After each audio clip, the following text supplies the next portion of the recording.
In the mid-1960s, Solowit wrote a fellow artist, Eva Hess, with advice on how to push through a creative block. In more than a few words, he advised her to do.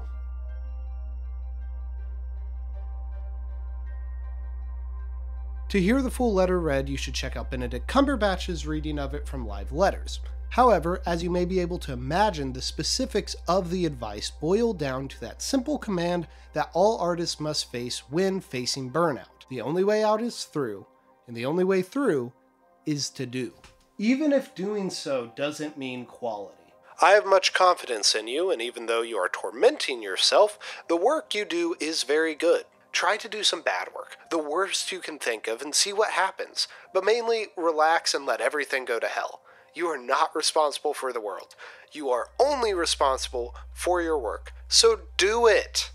When initially reading this, I couldn't help but think of Kiki's delivery service, in which Kiki, having lost touch with her magic inhibiting her ability to fly, goes to spend some time with a friend of hers, Ursula, a painter who lives out in the woods. One night they have a conversation where Ursula tells Kiki about a similar situation when she lost her motivation to paint. I love to paint so much. I'd paint all day until I fell asleep right at my easel. And then one day, for some reason, I just couldn't paint anymore. I tried and tried, but nothing I did seemed any good. Now, I understand that these are two completely different things. One is a confrontational, although friendly correspondence, and the other is a cozy scene from an anime where two characters are literally bundled up and drinking tea. But they both show friends who are acknowledging the other's struggles with their crafts and passions. It seems I do understand your attitude somewhat anyway, because I go through a similar process every now and again myself.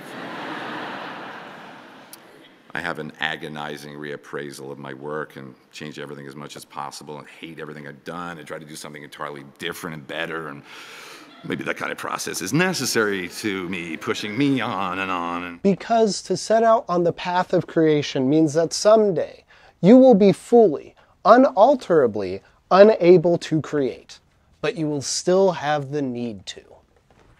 That same spirit is what makes me paint and makes your friend bake.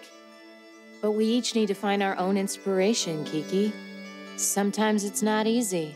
I've been don'ting a lot this week. I've passed up almost every opportunity to do. The very idea of doing usually feels absolutely ridiculous if you have spent so much time not doing anything. And I'm not saying that feeling doesn't have some validity, but it is something that I've had to work past. Now I do. Or I've done this video, and soon I'll do another one. I'll keep doing until I can't, and then, Lord willing, after a little bit of time, I'll do something else. And don't think that your work has to conform to any preconceived form, idea, or flavor. It can be anything you want it to be. But if life would be easier for you if you stopped working, then stop. Don't punish yourself. However, I think that is so deeply ingrained in you that it would be easier to do. Friends, I encourage you to do, but more so to acknowledge that those moments when you can't are just moments. Don't beat yourself up, don't escalate any feelings of failure, throw your aspirations aside, and when the time is right, do.